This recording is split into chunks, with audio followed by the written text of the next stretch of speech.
Perdón, profesor. Listo. ¿No? No era eso, profesor. Apague de nuevo el micrófono. Que recordar grabar la clase, por favor. Ok, bueno. Listo. Entonces, bueno, la clase de este día está enfocada en la novela histórica, que es un género literario tremendamente interesante, tremendamente además complejo y uno de los géneros que mayor popularidad tiene en estos momentos. Y de hecho, la novela histórica ha funcionado también para otro tipo de aproximaciones desde otras producciones de ficción, por ejemplo, el cine. Y lo que está más de moda en estos momentos son las series de alguna de las plataformas de estas de streaming, Netflix o Prime o las que sea, HBO. La perspectiva de la historia o bien la ficción histórica se ha vuelto tremendamente eh, atractiva para este tipo de producciones. Tono.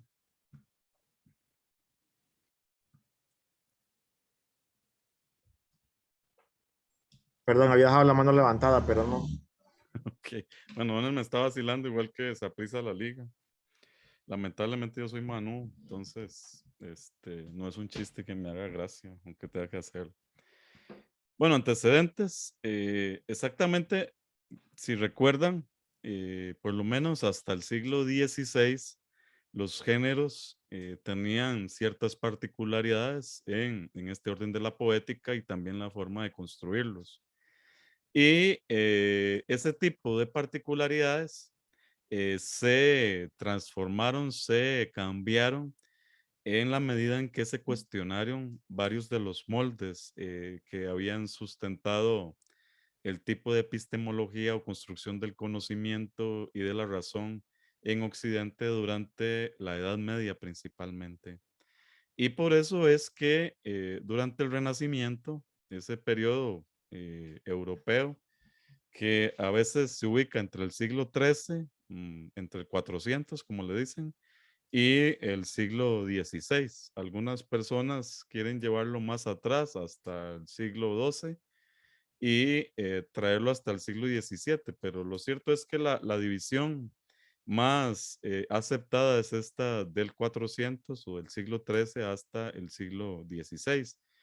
El Renacimiento, además de que provocó entonces unas nuevas discusiones con respecto al papel del ser humano dentro de su misma historia, de su entorno y el cultivo del ser humano, renovó el interés literario por los eventos históricos, que es un interés que existía en el pasado. De hecho, las obras redactadas por Polibio, por ejemplo, para referirse al Imperio Romano, o bien por Cayo Claudio para referirse también al periodo suyo en el poder, o bien Tácito, etcétera. Estos historiadores romanos y también algunos historiadores griegos tenían un interés literario específico por documentar los eventos históricos, y gracias a ellos es que tenemos acceso a una gran cantidad de datos que de otra manera se hubieran perdido.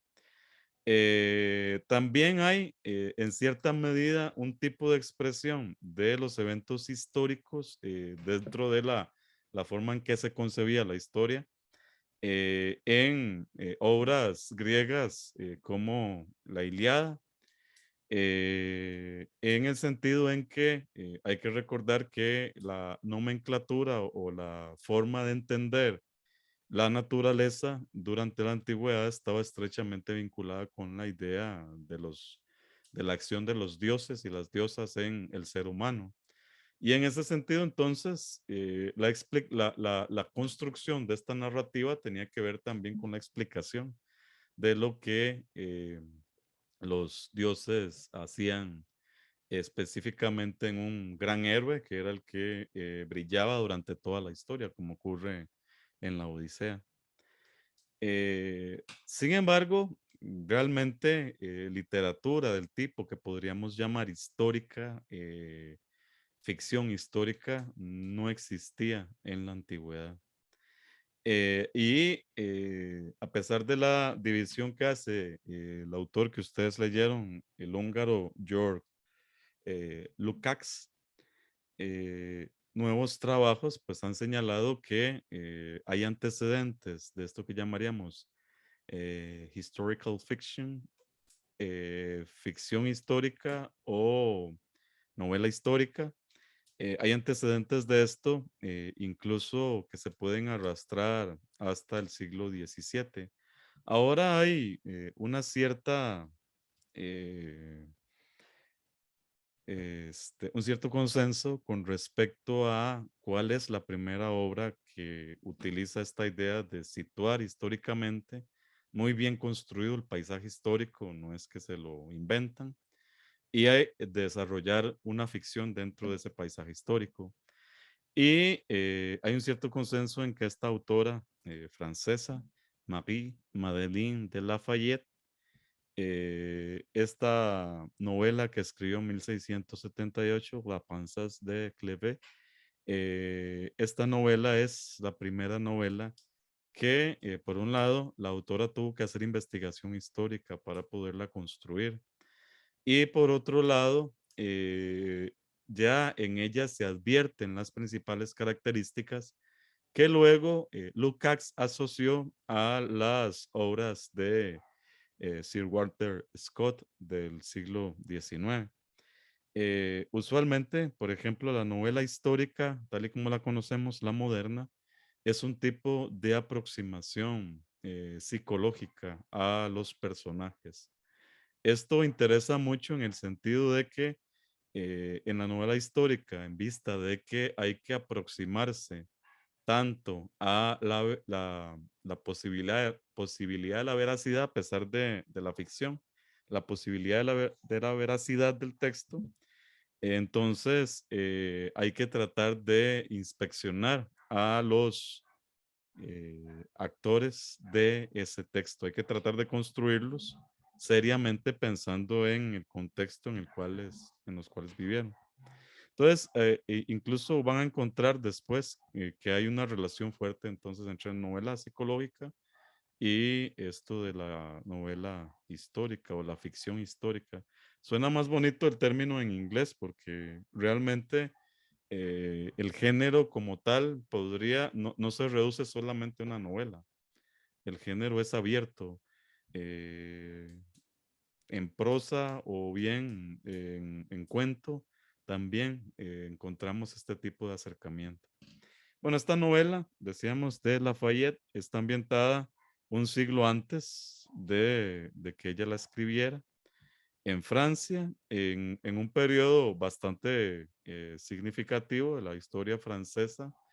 Y ella hace una recreación histórica en este texto muy convincente.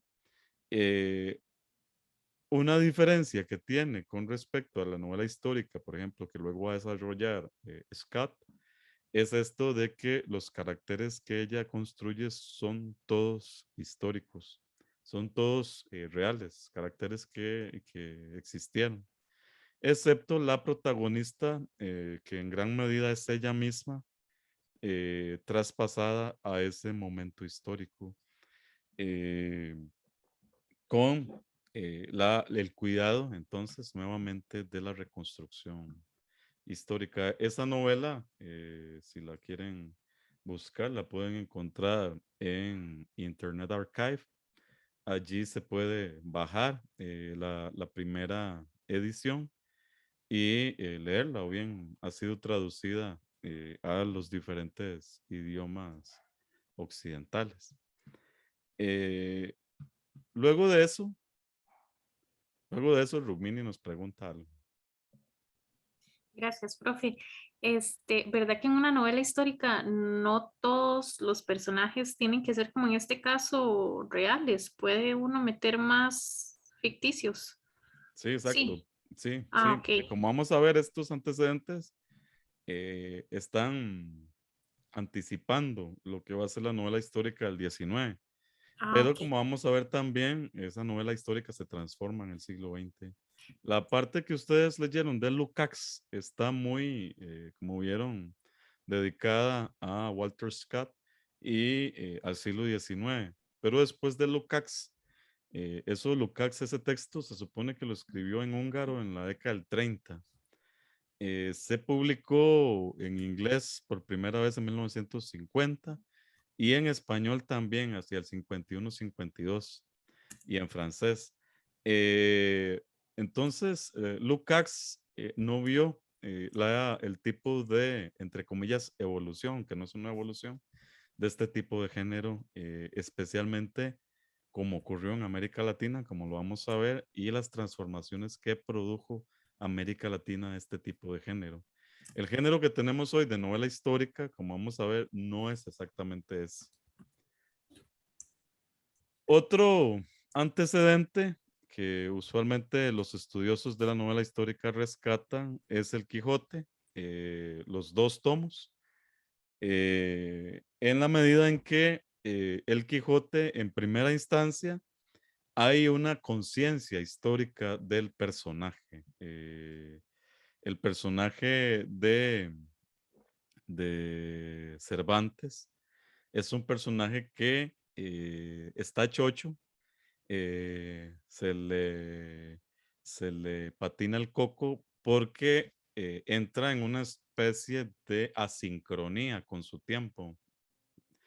Eh, Tiene una sincronía porque él está ubicado en finales del siglo XVI, principios del siglo XVII, y realmente su mente, cuando se trastorna, está ubicada en el siglo VIII o IX.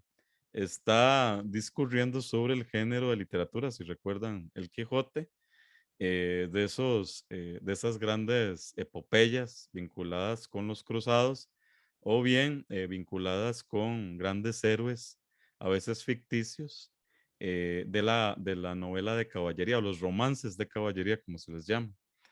Eh, entonces, lo descocado del Quijote es eso, que está traslapado en términos asincrónicos. Y en ese sentido, entonces, el Quijote hace mucha referencia a un pasado lejanísimo para él, que él trata de recuperar en ese presente. Y cuando él imagina todo este tipo de elementos fuera de contexto, tiene que recrear cierta similitud. Por ejemplo, cuando construye el rito de cómo ser un caballero, que es prácticamente en lo que termina la primera parte del Quijote, cuando se desnuda y demás. Allí tiene que hacer una recreación histórica de un rito que ya no existía hacia el siglo XVI. O bien el tipo de asociación que hace entre la forma de gobernar y el buen gobierno. En este sentido, esta obra de Cervantes, en primera instancia, es muy importante porque inaugura el género de la novela a nivel de Occidente. Es decir, es la primera obra que realmente construye este género.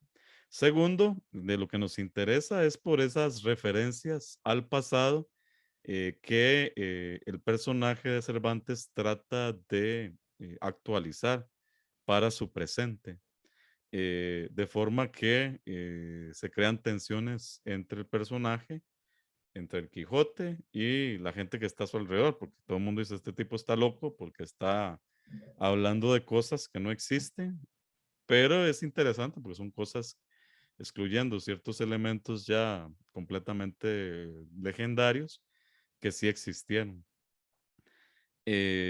También hay narraciones, si recuerdan, especialmente en la segunda parte del Quijote, cuando, si no recuerdo mal, Cervantes se refiere en estos capítulos del medio de la segunda parte del Quijote, se refiere a un cuento de una historia de un español parecido a él que se involucra en guerras en el Mediterráneo y que es capturado por unos pueblos árabes y queda encerrado.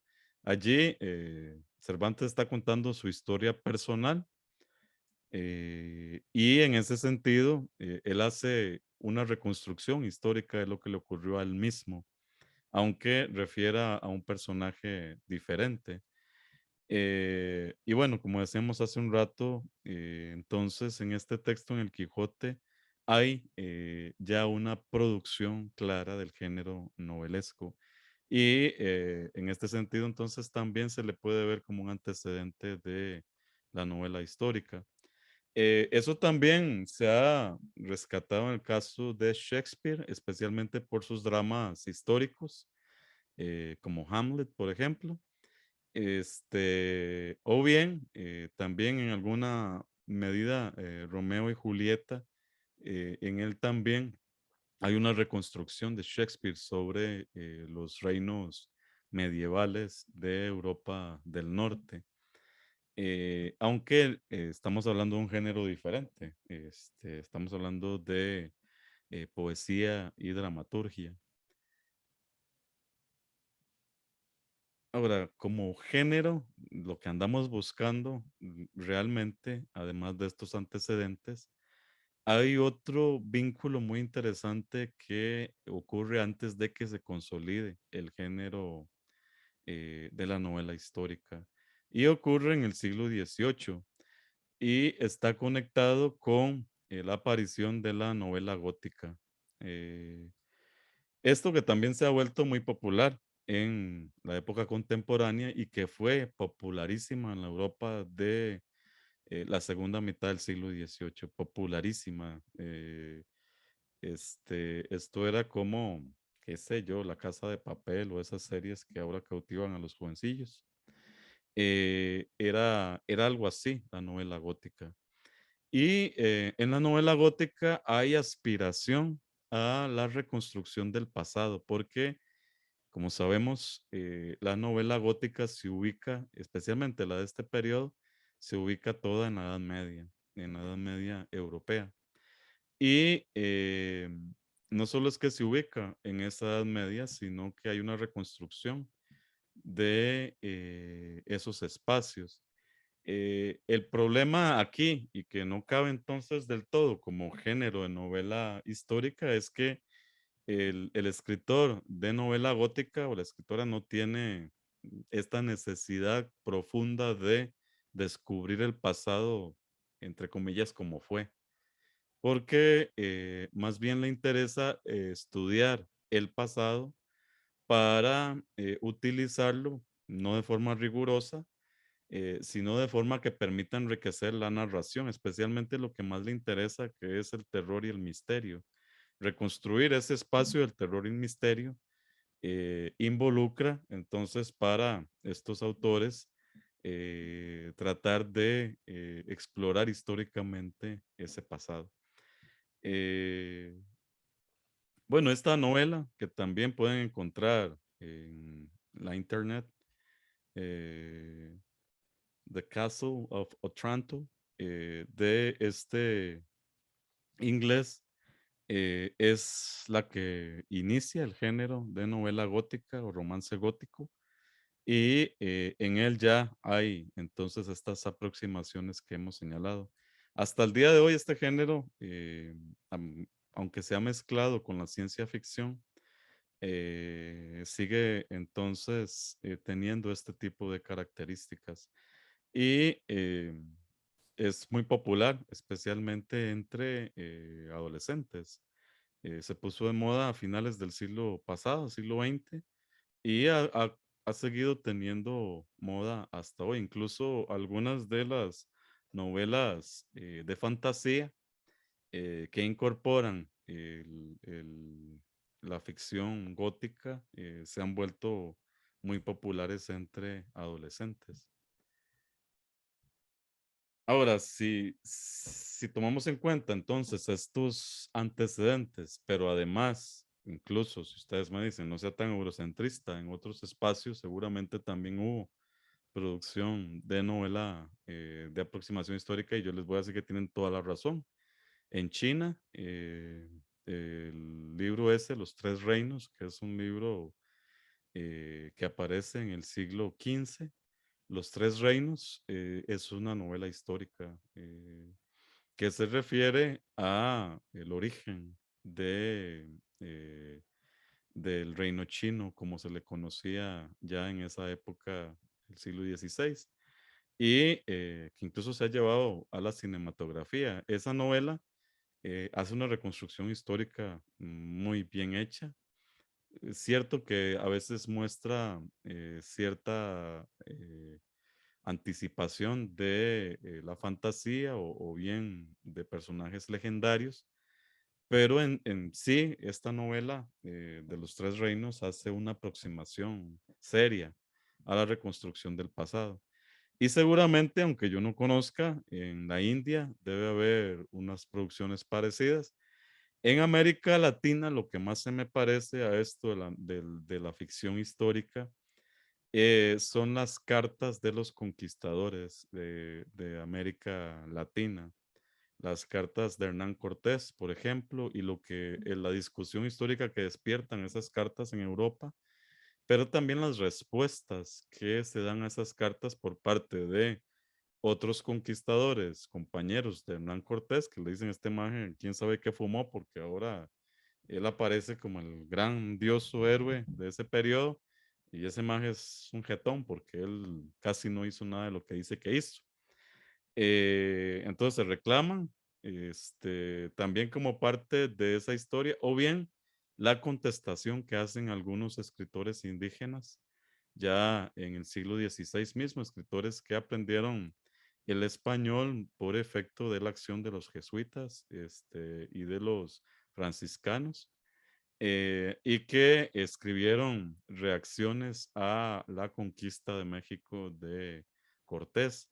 Entonces, allí esa discusión, que es una discusión muy rica, muy interesante por los posicionamientos, está también teñida de esta idea de narrar lo que pasó. Sin embargo, en vista de que lo individual tiene un papel central, hay una ficcionalización. Y lo otro interesante también en esas discusión entre los indianos, de las crónicas indianas, es el uso de la divinidad en las explicaciones. Incluso algunas de esas historias se han vuelto casi como si fueran ciertas. Incluso yo he visto en libros de secundaria, de historia, y en algunos también textos críticos, de crítica literaria, que se repite esa idea, por ejemplo, de que los aztecas pensaban que los conquistadores eran el regreso del dios Sol, como se presagiaba en sus profecías. Y eso ha quedado muy claro desde hace algunos años que fue una invención de Sahagún, de estos sacerdotes que enseñaron a los indígenas. Eso realmente no es cierto. No es cierto que los aztecas recibieron a los conquistadores como si fueran dioses. Esa es una narración que se construye a posteriori y es un intento de estos franciscanos, especialmente Sahagún, de crear un paralelismo, algo que les interesaba mucho, crear un paralelismo entre el cristianismo en Europa y estas poblaciones indígenas en América. Porque la idea de Sahagún es que hay una sola historia universal construida por el cristianismo que cubre a todas esas poblaciones. Y como él quiere reclamar que estos indios son cristianos, aunque no conozcan a Cristo, mete dentro de su propia narrativa religiosa, mitológica, como quieran decirle, elementos del cristianismo. Y entonces cuando eso ocurre, en vista de que muchos de la documentación fue quemada por los conquistadores, lamentablemente, de las explicaciones aztecas sobre su propia historia o mexicas, tenemos son estos textos que produjo Sahagún y por mucho tiempo se creía de manera absoluta en lo que decían y hoy sabemos que él también alteró esas historias de las dinastías aztecas para hacerlas cuadrar en una explicación cristiana, racionalmente cristiana del desarrollo histórico. Bueno, entonces para América Latina algo así, pero seguramente también, por ejemplo, las sagas, en el caso de la literatura nórdica, las sagas también se ajustan a este tipo de narración, un intento de explicar el pasado, desarrollo, la extensión de la fuerza vikinga sobre el norte y el Mediterráneo, el norte de Europa y el Mediterráneo, y que confunde nuevamente cuestiones legendarias con eventos históricos. Es cierto, entonces, que antes de Sir Walter Scott tenemos toda esa producción y que hay otras producciones fuera de Inglaterra que calzarían dentro de esto que llamamos antecedentes de la novela histórica. Pero en esto tiene razón Lukács, es con Scott que realmente se consolida el género tal y como lo vamos a encontrar en el siglo XIX, y que las otras personas, los otros escritores y escritoras que hacen novela histórica imitan el patrón construido por Scott. Y en ese sentido, entonces, sigue siendo determinante esa producción de Walter Scott con respecto a la literatura. Algunos incluso, ese es otro tema, pero quizás lo hayan escuchado, la idea de que Sir Walter Scott inventó Escocia por el papel tan importante que jugó su literatura en la producción de un discurso histórico que legitimó la existencia de Escocia. Bien interesante eso.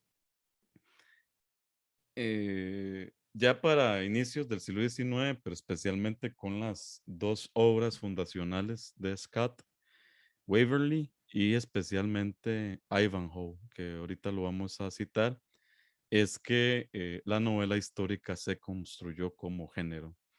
Y este tipo de novela fue o adquirió tanta popularidad que incluso, como he apuntado allí, en algunos momentos se plantearon las casas gobernantes en Inglaterra y también en Europa Central si debían ser censuradas estas obras, porque la gente eh, se volvió adicta a escuchar o a leer estas novelas, se volvió adicta al tipo de narrativa que construían, a esas referencias al pasado, y la encontraban no como una novela, no como ficción, sino como realidad.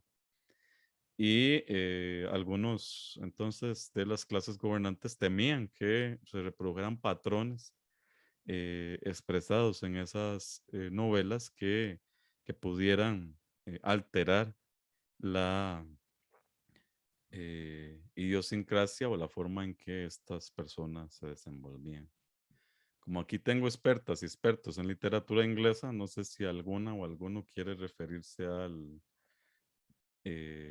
este texto.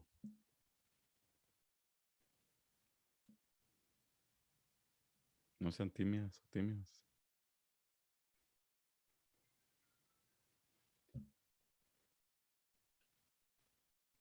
¿Ninguna?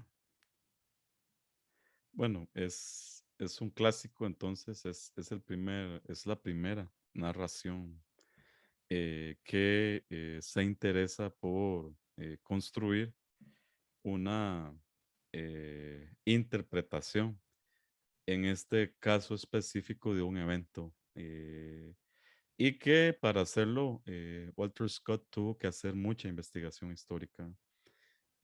Allí ya la prosa de él está afinada, construida como es. Y lo otro es que él trata de vaciar entre la gente ese conocimiento histórico sin que se piense que les están enseñando historia a alguien. eso también es muy particular de la ficción histórica, que mucha gente dice, aprendí más de esta novela que los cursos que llevé en la U de historia. Aprendí más de esta novela que lo que dice tal libro. Y es cierto en el sentido en que alguien como Walter Scott buscaba transmitir ese tipo de mensaje histórico. Para él, la historia en sí, el pasado, señalaba o construía vínculos con el presente a partir de las enseñanzas que se pudieran sacar de ese pasado. Quien va a llevar a la cima este tipo de explicación o de descripción es Charles Dickens. Pero ya en Walter Scott está esta necesidad específica de ser creíble, de que lo que se expone está efectivamente en el pasado y de que se puede probar, a pesar de que los personajes sean ficticios. Ahora, la obra más popular es esta, Ivanhoe, que seguro algunas y algunos lo han leído porque es el clásico más importante de la literatura inglesa con respecto a la ficción histórica. Eh, es interesante en Costa Rica, pero en general en América Latina no está incluida dentro de los programas de estudio. En los Estados Unidos, hasta donde recuerdo, tampoco, en términos de primaria o secundaria, secundaria fundamentalmente. Hay otras novelas históricas, pero esta no. Y eso probablemente es así porque es la historia más conocida de Scott, a pesar de que ustedes nunca la hayan leído.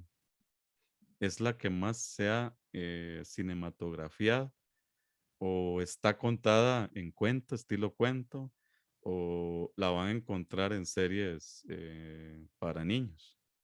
Porque Ivanhoe es, por una parte, la historia de Ricardo Corazón de León y Robin Hood, que es una historia que ocurre dentro de Ivanhoe, pero no es la principal, pero de ella, de esta obra se han extraído todas esas referencias este, a estos personajes. Es una novela ambientada nuevamente en la época medieval, especialmente en el siglo XII y en Inglaterra. Comienza con un grupo de personas que vienen de una cruzada y dice Verónica que para ser súper honesta, esta es la primera vez que escucho este libro. No sé si del pasado o de este, Verónica, pero es De cierto, hecho, los dos, profe. ambos. Sí. Eso es muy, muy particular, que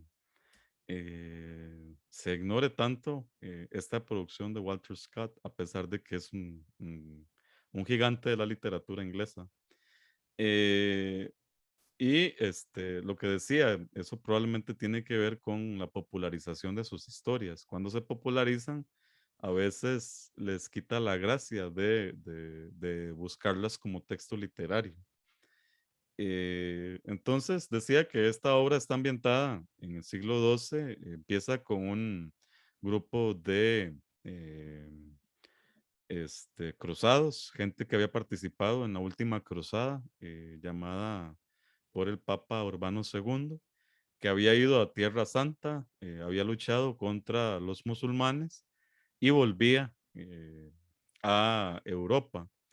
Este grupo, entre este grupo viene personaje que va a estar como central en el texto.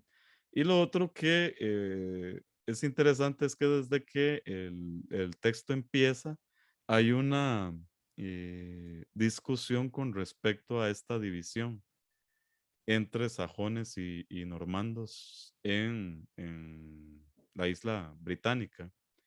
Que si recuerdan, bueno, si no recuerdan, eh, para entonces contextualizarlo, Inglaterra o la isla entera, por lo menos hasta el siglo IX, hasta el siglo X, había sido principalmente dirigida por tribus sajonas. Y a partir del siglo X, finales del siglo X, aunque hay algunos antecedentes hasta el siglo IX, pero ya muy claramente entre el siglo X, el XI y el XII, hay incursiones, comienzan a llegar conquistadores o saqueadores del norte de Europa, especialmente de la Normandía. Y esta gente intenta conquistar partes de Gran Bretaña, lo logra e incluso mete algunas colonias y luego se vuelven también, construyen reinos dentro de la isla. Por eso hay una división fuerte, especialmente en el antiguo reino de Wessex, con respecto al dominio que tienen estos sajones sobre, normandos sobre la antigua élite sajona. Y que una buena parte de la población no está contenta con esa dirigencia de los normandos. Que hay que recordar que ya los sajones, por ejemplo, se habían cristianizado desde el siglo V, y los normandos no eran cristianos, les decían paganos, es decir, tenían su propia religión, venía de la antigüedad. Entonces, Ivanhoe recrea este mundo inglés dividido de enfrentamientos. También recrea muy bien las divisiones entre etnias y lo que eso significaba. Y incorpora entonces personajes históricos que se vuelven muy famosos gracias a esa incorporación que hace Walter Scott, como Ricardo Corazón de León, que efectivamente fue un personaje histórico existente, y Robin Hood, que también efectivamente fue un personaje histórico existente. Entonces, estas dos obras de Scott son muy importantes para el género de la novela histórica por varias cosas. Una, por esto que señala este crítico literario Antonio Bew, de que antes de Scott el tratamiento histórico era superficial, el ambiente descrito solo se utilizaba por su excentricidad, como ocurría en la novela gótica, sin incorporar lo específicamente histórico, y porque la exploración del pasado que realizaban estas novelas no implicaba ninguna relación con el presente del escritor. Esto es importante en vista de que, como decíamos, Scott anda tras los rastros del pasado en el presente y para encontrar algún tipo de moral o ética en el pasado. Esto viene de este texto de Antonio Bew. En cambio, con la narrativa de Scott, dice Bew, se construye un vínculo directo entre la actuación de sus personajes y la época histórica en la que se insertaban, preguntándose por las raíces del presente y las causas de su evolución. Ese éxito entonces estribaba en la posibilidad de que las personas, al explorar ese pasado, no solamente se identificaran con ese pasado, sino que además podían ver que realmente no habían cambiado tanto con respecto a ese pasado, que todavía muchas de las divisiones sociales de las que se hablaban ahí estaban, que todavía había competencia entre ciertos grupos tribales contra otros, etcétera. Y esto, a pesar de que en el caso de Scott hay un intento por llevar la novela histórica casi 10 siglos antes de cuando él escribe. Esa teoría, entonces, quien realmente la afirma es el autor que tenían para esta clase, George Lukács. Y yo podría resumirla en estas 5 afirmaciones interpretadas del texto de Lukács. ¿Por qué entonces Walter Scott sería muy importante para la construcción del género histórico? Dice Lukács que la forma clásica, la novela histórica, es una épica que describe una transformación de la vida popular a través de un set de tipos humanos representativos cuyas vidas son refiguradas por arrolladoras fuerzas sociales. Recuerden que Lukács es marxista y que él trata de visualizar en la producción literaria otra forma de expresión, representación de la gran masa histórica que ha quedado fuera de las narraciones que hacen los historiadores de ese momento y que además tiene convencida la idea de que hay personajes históricos y que el proletariado es uno de esos personajes históricos.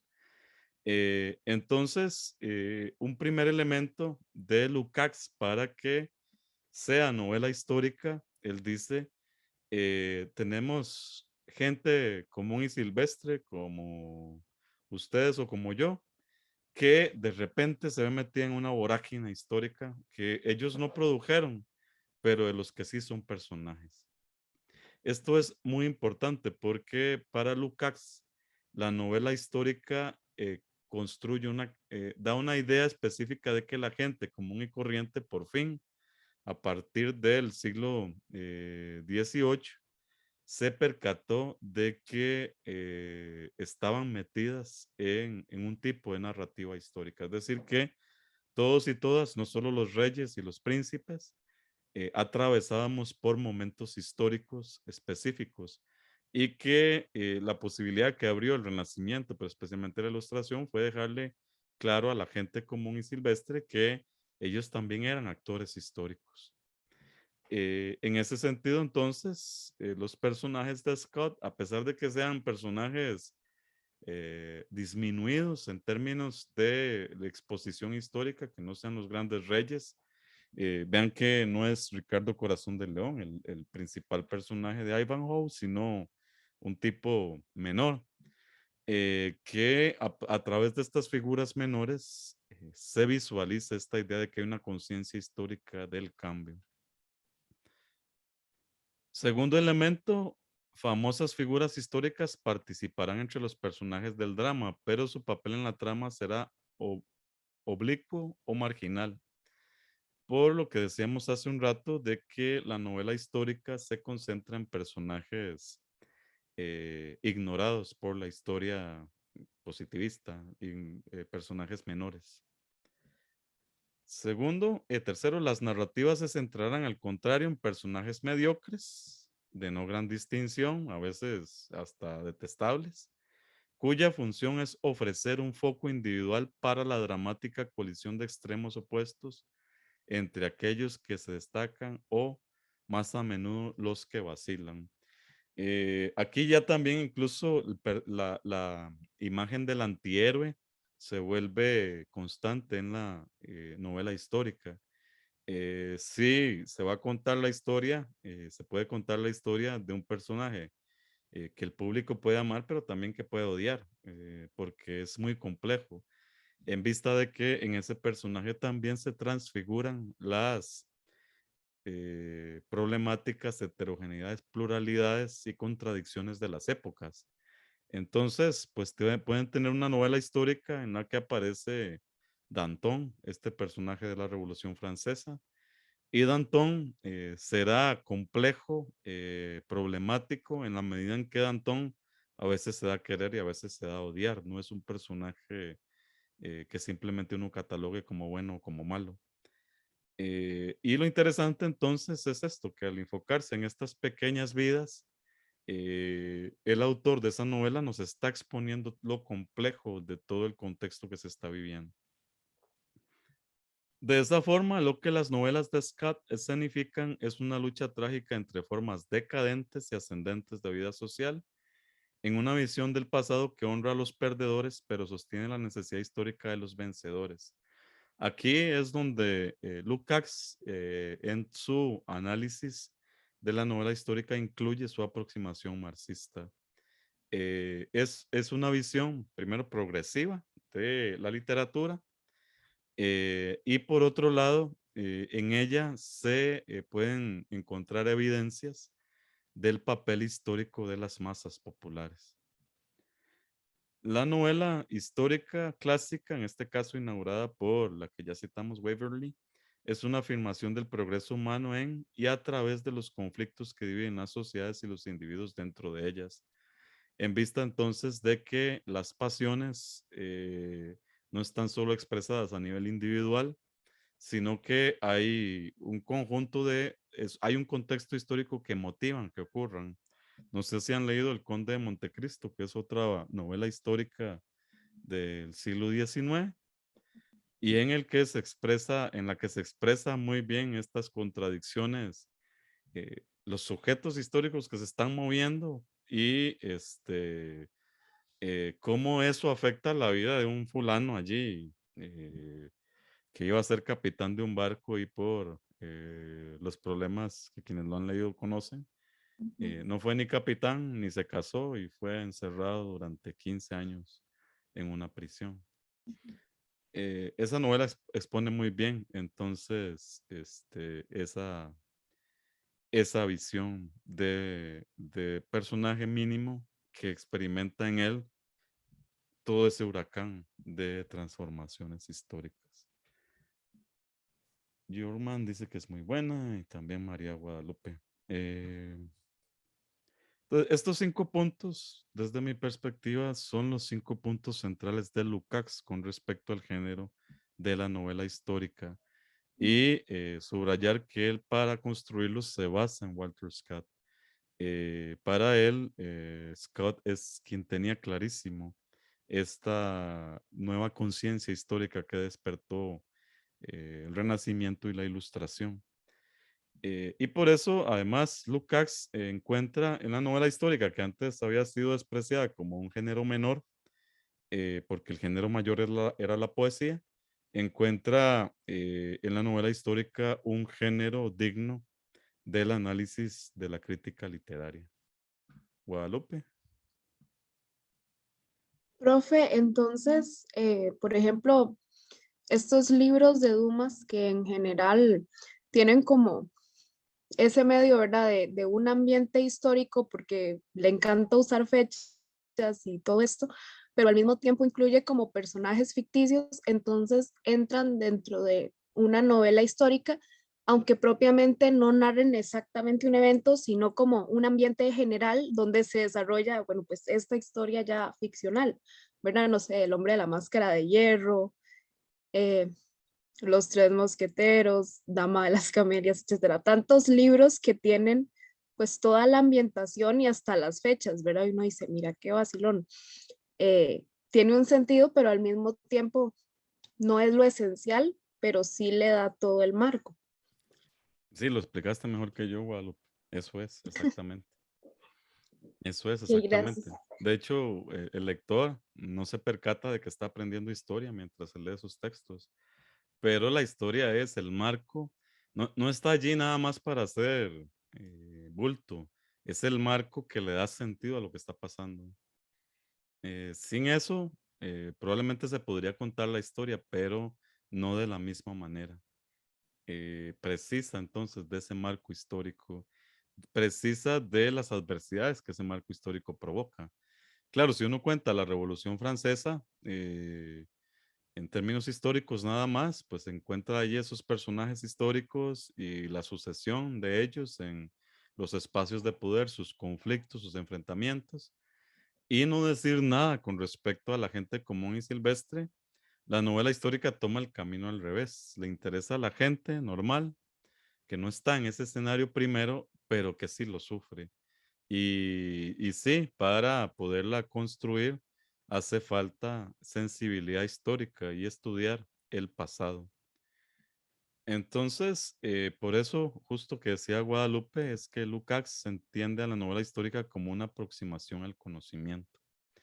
En vista de que no es solamente basada en la ficción, sino que precisa investigación. También pensaba que la novela histórica era un producto, decíamos, de el siglo XVIII y las transformaciones que ese siglo XVIII produjo.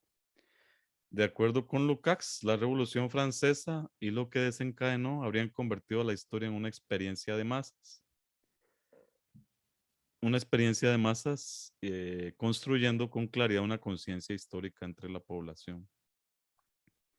De esa forma, entonces, es que Lukács dice que la gente pudo darse cuenta de que la historia influía en su vida cotidiana y en sus intereses inmediatos.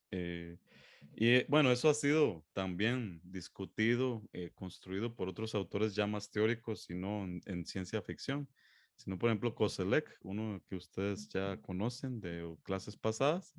Esa es la hipótesis de Koselleck en uno de sus libros sobre conceptos históricos, que ese periodo abrió un marco de reinterpretación y de transformaciones que permitieron que se creara una conciencia histórica. Entonces, George Lukács es no solo el principal teórico de la novela histórica, sino que además es quien establece las vías para la definición de esa novela histórica. Dice, poco importa pues en la novela histórica la relación de los grandes acontecimientos históricos. Se trata de resucitar poéticamente a los seres humanos que figuraron en esos acontecimientos. Lo importante es procurar la vivencia de los móviles sociales e individuales por los que los hombres pensaron, bueno, hombres y mujeres pensaron, sintieron y actuaron precisamente del modo en que actuó en la realidad histórica. Y si bien a primera vista puede parecer paradójico, después de un examen más detenido, es evidente que una de las leyes de la plasmación poética consiste en que para ser patentes tales móviles, humanos y sociales de la actuación, son más apropiados los sucesos aparentemente insignificantes que los grandes dramas monumentales de la historia universal. Luego va a haber un tipo de novela histórica también cultivada dentro de Inglaterra que pone más atención a los grandes personajes, especialmente cuando se van hacia el pasado romano. Pero eso sigue siendo novela histórica, por supuesto. Eh, aunque para Lukács tiene más sentido es eso, que los conflictos pequeños entre seres humanos, entre comillas, actores pequeños de la gran historia, son los que sirven para poner, es como para poner el termómetro a ver en cuánto está la temperatura de esa sociedad en los términos de la trama que se está construyendo. En ese sentido, entonces, es que los pequeños individuos son los grandes individuos de las novelas históricas para Lukács. Y él ve entonces el origen de la novela histórica tanto como una consecuencia de las transformaciones políticas, sociales y económicas y culturales de lo que se ha llamado la época de las revoluciones burguesas, que es una época que está más o menos definida entre 1789, aunque hay una revolución burguesa anterior que está un poquito más largo de este periodo, que es la revolución inglesa, pero usualmente este periodo de las revoluciones burguesas se ocupa entre 1789 y 1917 a grandes rasgos. Como una visión que intentaba conectar a individuos comunes y corrientes con las estructuras históricas como lo hemos dicho. Hay varias obras que destacan dentro de esta novela histórica. Primero, citemos algunas de las principales de Inglaterra por la influencia que tuvo Scott en algunos de sus contemporáneos o quienes lo siguieron. En esta vía de utilizar la ficción para reflexionar sobre el pasado y juzgarlo. Y en esta vía también para utilizar el pasado como decíamos en la primera clase, como una maestra de vida, en el sentido en que puede enseñarnos algo sobre lo que está pasando en el presente. Entonces, productores de novela histórica, tenemos a George Eliot, Charles Dickens, William Makepeace, Bulwer Lytton, Gaskell, entre muchos otros, solo son algunos que se pueden citar, que escribieron textos que hoy se pueden catalogar como novela histórica y que ellos y ellas estaban conscientes de que estaban haciendo novela histórica para transmitir una historia de algo, un tipo de moraleja o enseñanza de algo que ese pasado daba, sin que el lector se percatara de que estaba aprendiendo historia. Y en ese sentido, estos autores y autoras se consideraban a sí mismas como intérpretes de la historia para las grandes masas, como ocurrió en el caso de Scott o como ocurre en el caso de Dumas, como señalaba Guadalupe. Él se presenta como autor, pero más que como autor es como alguien que puede descifrar un periodo histórico para que la gente pueda comprenderlo. Algunos ejemplos de novela histórica británica. Dickens, esta novela que publicó en 1841, que está basada, como lo ven en el nombre, Barnaby Rudge, está basada en las rebelión que ocurre en 1780 en esa región inglesa de Gordon. Y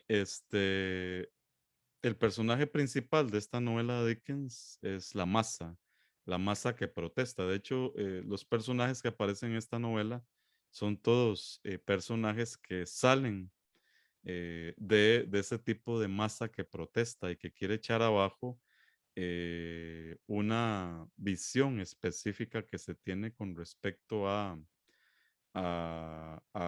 la religión o bien a la moral. La novela está ubicada entonces en las semanas de esa gran protesta y como se señala allí, el objeto principal de Dickens es explorar la violencia histórica y que eso no es coincidencia, hablando de cómo la biografía de un autor influye en su obra, algo que mencionamos al principio cuando hablamos de los trabajos, es que Dickens escribió esta novela, bueno, como ven, la publicó en 1841, pero justamente cuando la escribió estaban en proceso los movimientos cartistas, es decir, movimientos liderados por campesinos, pero también por obreros, por artesanos, que se oponían al desarrollo de nuevas máquinas, de nueva tecnología para la producción, porque las consideraban una competencia directa a sus funciones, a sus tareas. Y es muy claro que Dickens estaba utilizando ese evento de 1780 como una especie de espejo para comparar la Inglaterra de la década de 1840 con aquella otra Inglaterra. Vean que incluso la distancia temporal no es tan grande. Esto es también muy interesante con respecto a Dickens frente a Scott. Scott ubica, como vimos, sus historias muy lejanas en el tiempo. En cambio, este trabajo, esta novela de Dickens, está escrita 60 años después de que ocurrieron aquellos eventos, es decir, todavía algunos viejos podían recordar lo que había sido esa movilización. Y en ese sentido, según los críticos de Dickens, hay un intento de mostrar la virtud contra los vicios y el orden contra la revolución, o de oponer virtud contra vicios y oponer orden político, social, contra la revolución como una forma anárquica de visualizar la sociedad. Aquí les copié cómo inicia la obra. Es más bonita la narrativa original en inglés de Dickens, pero esta obra, que es el otro gran clásico de Dickens, publicada en 1859, es también un intento expreso por evaluar el presente que está viviendo el autor con respecto al pasado. En este caso, en esta historia de dos ciudades, Dickens se enfrenta a la Revolución Francesa. Y es muy claro que Dickens como que está hasta el cuello de lo que ocurrió durante la Revolución Francesa. Se ve muy claro que condena toda la violencia, el suceder la forma en que sucedió y también la actuación de muchos de los actores de ese proceso. Y critica específicamente a los parisinos por la destrucción de la nobleza y la virtud que tanto le interesa. Entonces, una historia de 2 ciudades, vean que empieza capítulo 1, la época.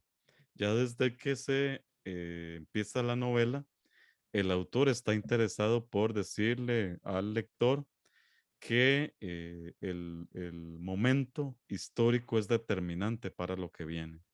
Y en este primer párrafo, que es un párrafo muy conocido de esta obra, porque aquí Dickens deja en evidencia lo que él entiende eh, entre la necesidad de crear novela histórica y el presente. Dice, era el mejor de los tiempos, era el peor de los tiempos, la edad de la sabiduría y también de la locura, la época de las creencias y de la incredulidad, la era de la luz y de las tinieblas, la primavera de la esperanza y el invierno de la desesperación. Todo lo poseíamos, pero no teníamos nada. Caminábamos en derechura al cielo y nos extraviábamos por el camino opuesto. En una palabra, aquella época era tan parecida a la actual que nuestras más notables autoridades insisten en que, tanto en lo que se refiere al bien como al mal, solo es aceptable la comparación en grado superlativo. Entonces, aquí no solo Dickens nos introduce en esa época de contrastes y de contradicciones, sino también que él ya da su interpretación de para qué sirve eso. Es por el parecido del pasado con el presente. Estas son otras obras importantes de esta autora que pasó a conocerse como George Eliot, porque como saben, no podía publicar con su nombre de mujer, utilizó el nombre de un hombre. Entonces, Marianne Evans es otra de las autoras ya próxima a esta época victoriana que escribe varias grandes novelas históricas. Estas 3 son las más famosas de ella.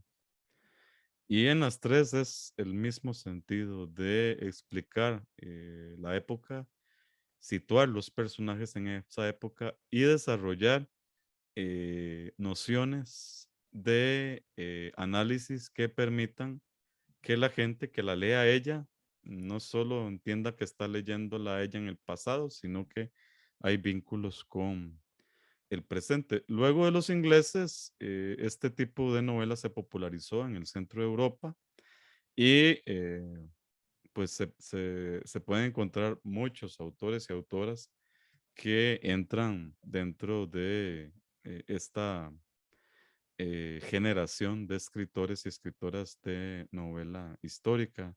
Uno de Balzac, Stendhal, Flaubert, Pushkin, en el caso ruso, Dumas o Dumas, en el caso también francés, Victor Hugo, que es probablemente uno de los más gigantes de esa época, y Tolstoy, que es el más clásico. De hecho, el libro que usualmente se lee como novela histórica en todas partes, excepto en Costa Rica, es La Guerra y la Paz. Ese es el libro clásico que es considerado por los críticos como la cúspide de la novela histórica. Como la cúspide de esta idea de que pequeñas vidas, pequeños momentos, unidos todos construyen la gran experiencia histórica. En La Guerra y la Paz, Tolstoy, en esas miles de páginas, trata de construir un rompecabezas a partir de estas fragmentaciones específicas de ciertos individuos. Y con eso también queda como muy clara su idea de la historia, en el sentido de que él veía la historia como una totalidad repartida, es cierto, en momentos y en personas y en individuos, pero finalmente una totalidad. Estos escritores y escritoras entonces buscaban exactitud en el pasado, decíamos hace un rato, y en ese sentido la ficción literaria alentó la investigación histórica. Todavía cuando se produce novela histórica, hay que hacer una buena cantidad de investigación para poder construirla. Los autores y las autoras que los hacen usualmente son gente este, con mucho conocimiento que se lee la producción histórica que hay sobre lo que les interesa, pero también visitan los lugares para ver las geografías de donde se ubican los personajes que van a montar y también investigan en archivos con respecto a lo que ocurrió. Otro elemento importante que vamos a explorar en una de las clases sobre el método es que la novela histórica impulsó el nacionalismo, sirvió para inventar naciones en Europa, pero no solo en Europa, en todo Occidente. La novela histórica era así porque a partir de ella se podía reconstruir, por un lado, un carácter nacional de la población. A través de ella se podía decir, bueno, los costarricenses fueron así y somos así. A través de ella se podía rastrear también la lengua, porque no se escribían en latín, sino que se escribían en lenguaje vernáculo, estas novelas. Y efectivamente entonces también sirvió para construir personajes que luego van a tener un efecto muy fuerte en el dogma nacionalista de esas culturas. Por ejemplo, decíamos Robin Hood en el caso inglés, y otros personajes que sirven también dentro de narrativas nacionales, por ejemplo, el Quijote en la misma España. En el caso de Argentina, la novela esa Facundo es también una novela histórica determinante de la idea del carácter histórico argentino, etcétera. Y pues sí, como decíamos hace un rato, el pasado sirve para criticar el presente y denunciar lo que está pasando. Ahí, digamos, en este cuadro, estamos con Lukács. Y yo les decía hace un rato, eh, para completar este cuadro de Lukács, hay que girar la vista entonces hacia otra parte, hacia nuestro continente, porque la novela histórica, que efectivamente llega de Europa, es revisitada en América Latina y especialmente por las escritoras y los escritores de lo que se conoce como el boom latinoamericano. Esta gente que escribe entre los 50 y los 80, que son los grandes nombres de la novela latinoamericana, del realismo mágico, que es una forma latinoamericana de enfrentar la historia, y en las que están algunos de estos autores que vemos aquí representados, ¿verdad? Como Carlos Fuentes o García Márquez, Borges, Vargas Llosa, jovencísimo, Cortázar, Onetti, me parece que es Miguel Ángel Asturias, guatemalteco, con el premio Nobel, que también pues escribió obras históricas que sirvieron para reconstruir la idea de nación guatemalteca, como ese libro Hombres de Maíz. Es una interesante novela que trata de discurrir con respecto a la historia y el folclore, entre comillas, guatemalteco. Y escribió esa otra del señor presidente, que es una novela histórica eh, en toda su dimensión. Eh, entonces, aquí lo interesante es que entre esta producción en América Latina no simplemente se adopta, sino que se adapta.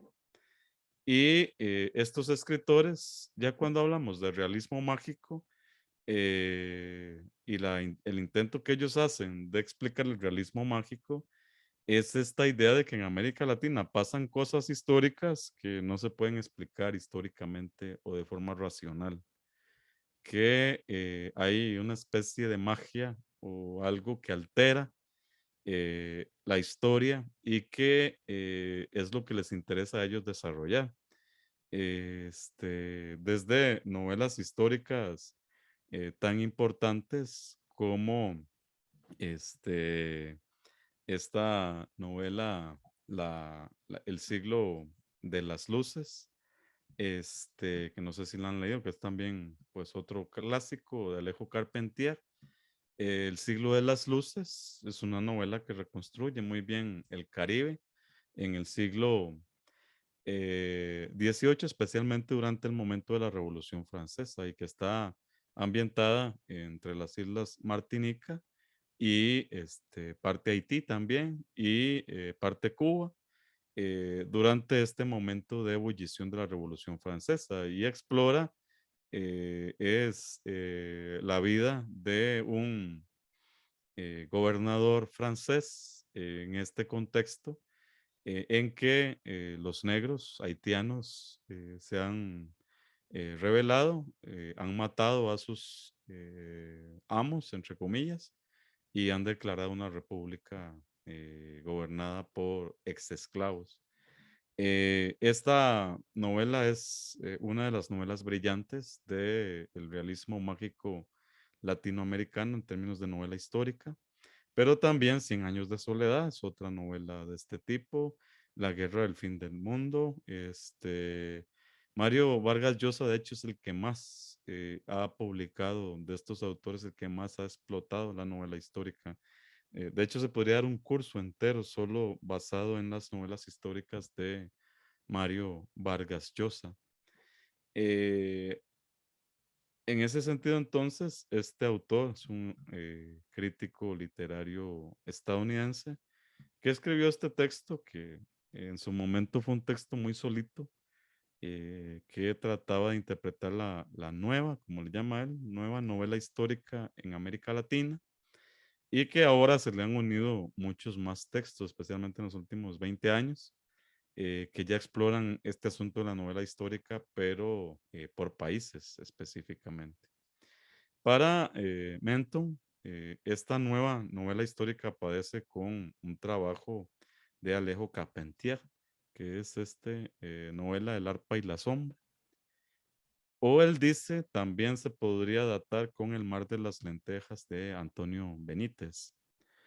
Y para el caso específico entonces de América Latina, él da estas características con respecto a la novela histórica. Y vean que aquí entonces sí se transforma aquello que estábamos viendo de Scott, que respetaba a Dickens, que seguía en Eliot, que veíamos en Dumas, que etcétera. Ah, no, los latinoamericanos no les hizo mucha gracia eso de reproducir ese esquema. Entonces, primera característica, la subordinación en ciertos grados de la reproducción mimética. Entonces ya son expertas y expertos en eso. De cierto periodo histórico a la presentación de algunas ideas filosóficas difundidas en los cuentos de Borges, la imposibilidad de conocer la verdad histórica o la realidad, el carácter cíclico de la historia o el carácter imprevisible de esta, y aplicables a todos los periodos del pasado, del presente y del futuro. Entonces, una primera alteración que hace la novela histórica, aunque también los cuentos, como señala allí este autor, una primera alteración es el tiempo. El tiempo en la novela histórica latinoamericana no es como el tiempo histórico progresivo de la novela histórica europea. Los latinoamericanos no solo juegan con el tiempo de un ir y venir, de ir hacia adelante o ir hacia atrás, sino que además pueden parar el tiempo, como ocurre en algunos cuentos de Borges. El tiempo se detiene mientras al personaje principal está pasando algo que hace que todo lo demás siga funcionando menos ese momento específico de ese personaje. Recuerdo el cuento de ese Un Milagro que narra esto específicamente. O bien, la idea de que la historia es cíclica, que está también muy presente en los cuentos de Borges. Esta idea que él saca este, de Platón y que desarrolla también con San Agustín, de que lo que se está haciendo hoy se hizo hace 100 años o hace 500 y se volverá a hacer en el futuro. Y entonces en Borges la historia no es esa línea progresiva del pasado al presente, sino que es circular. Es posible que en 1000 años se esté haciendo lo mismo que se hizo hoy. Y también Borges construye esa idea circular de historia en las metáforas que se utilizan en la literatura. Para Borges, ninguna metáfora es nueva, todas son repeticiones que ya tienen antecedentes en el pasado. Entonces, los latinoamericanos, primero, el tiempo no lo ven de manera progresiva, lo transforman. Segundo, la distorsión consciente de la historia mediante omisiones, exageraciones y anacronismos. Contrario nuevamente a la visión de la novela clásica, histórica europea, los latinoamericanos pueden reservarse un hecho o una acción o algún personaje, exagerar ese personaje o bien meter dentro de la historia cosas que no tienen sentido que estén dentro de esa historia. En términos de rigurosidad, como decíamos hace unas semanas, rigurosidad histórica. Entonces, los anacronismos son posibles en esta novela. 3, la ficcionalización de personajes históricos. Es decir, aquí ya no le tienen miedo a eso de tomar un personaje histórico como, por ejemplo, Simón Bolívar, como hace García Márquez, y ficcionalizar sobre este personaje histórico. No tienen miedo de hacer eso. Alterarlo, presentarlo a contracorriente de cómo se les recuerda, etcétera. Estos escritores y escritoras no tienen miedo de alterarlo.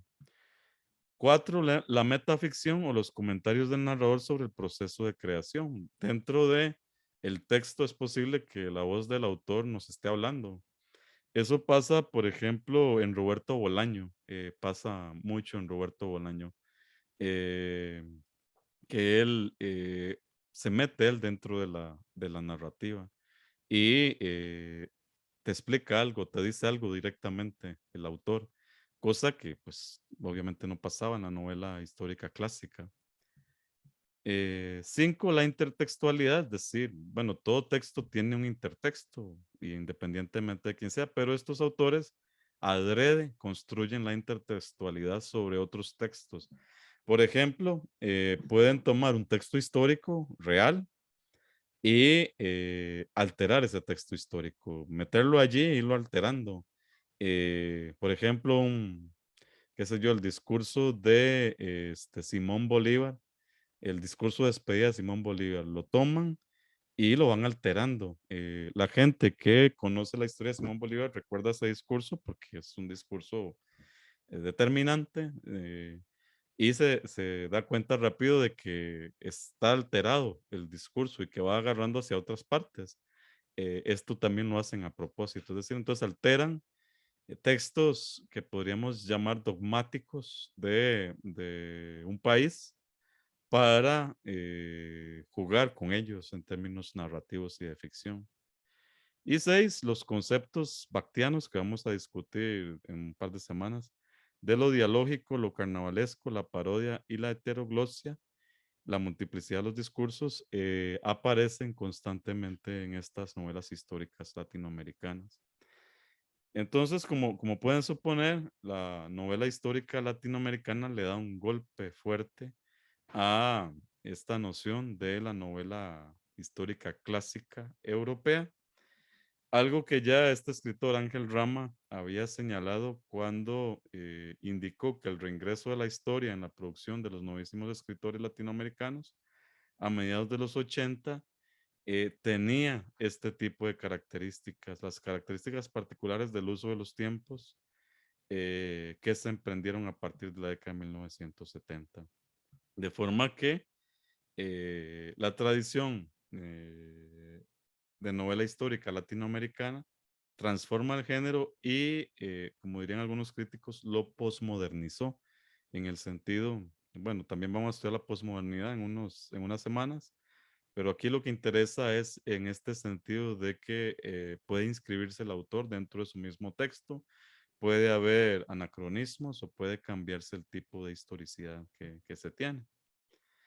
Es decir, Latinoamérica es la cuna de la novela histórica postmoderna, que es un tipo, este es el tipo de novela histórica que está hoy de moda y que, como les decía al principio, también aparece en series, en documentales y en cine, y que a partir de ella se expresan entonces todo este conjunto de nuevas, no reglas, sino nuevas visiones sobre cómo producirla. En ese sentido, las reglas del canon clásico de Lukács ya no son las que estas escritoras y estos escritores siguen. Entonces, ellos y ellas juegan libremente, puede conjuntar épocas, combinar o entretejer el pasado y el presente, hacer desfilar al autor dentro de la narrativa, utilizar a dirigentes históricos como las figuras centrales en lugar de personajes marginales, proponer hechos contrafactuales, plantar anacronismos, multiplicar finales alternativos, traficar con finales apocalípticos, que también les gusta en ese sentido. El arte de la resurrección, por ejemplo, esa novela que juega con este personaje histórico, el Cristo este que aparece en China en la década del 30, esa novela practica un tipo de novela histórica postmoderna en la que también hay un final de tipo apocalíptico. ¿Qué motiva esto? Ya casi terminamos esta clase de hoy. ¿Qué motiva esto? En gran medida, como otras variantes de la posmodernidad, es la nostalgia la que ha producido este tipo de variación. Primero es la nostalgia la que nos lleva a la historia. Es la nostalgia la que también permite que se alteren esos eventos del pasado. Y en ese sentido, se construye una nostalgia literaria en el sentido que señala Jameson, es decir, como un proyecto estético que hace uso de formas preexistentes con el objetivo de distanciar al lector del presente.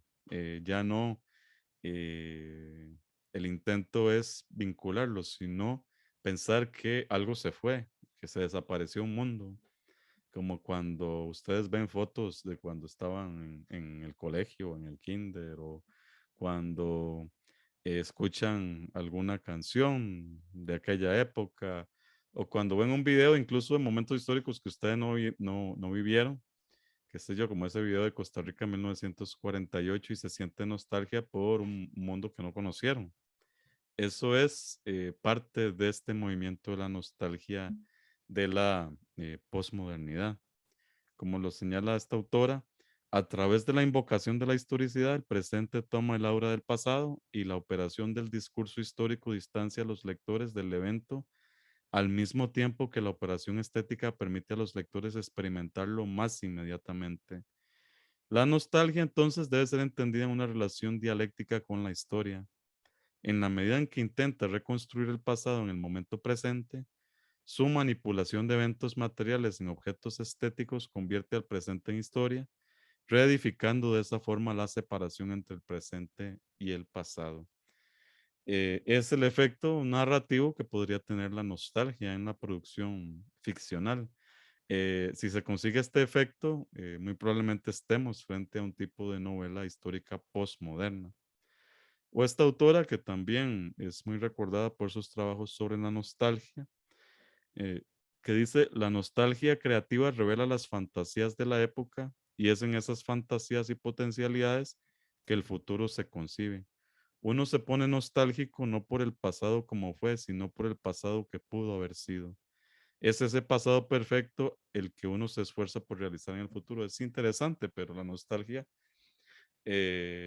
como lo veremos también en una clase que tendremos sobre memoria, la nostalgia altera el pasado, lo altera de manera voluntaria, lo coloca en un tipo de visión superlativa metida dentro de ese concepto del deseo que utilizó Freud para llenar ese pasado de una serie de características que probablemente no tuvo.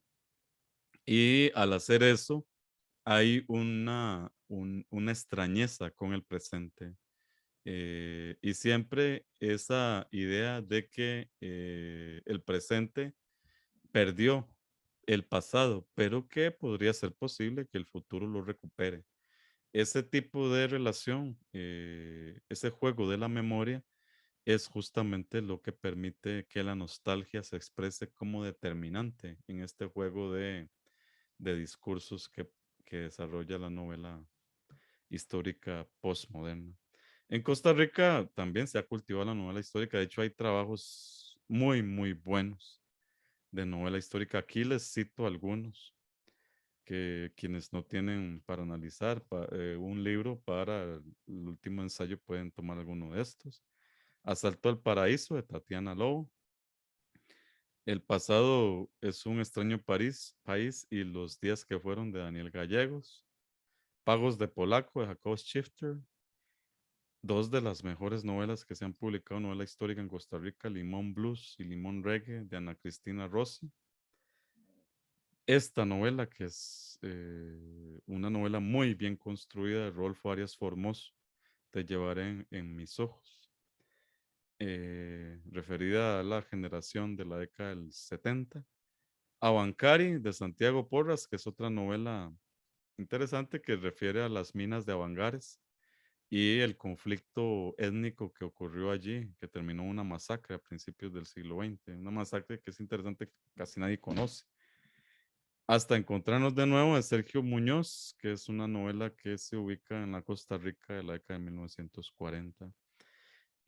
Y otras más que dan evidencia de que en Costa Rica este género también ha tenido mucho éxito y que hay cosechadores y cosechadoras de este género por nuestra nación que pueden discutir o colocarse sin problemas en esta discusión macro sobre la novela histórica postmoderna y que efectivamente también cumplen con esas características que hemos señalado hace un rato con respecto a la novela histórica postmoderna.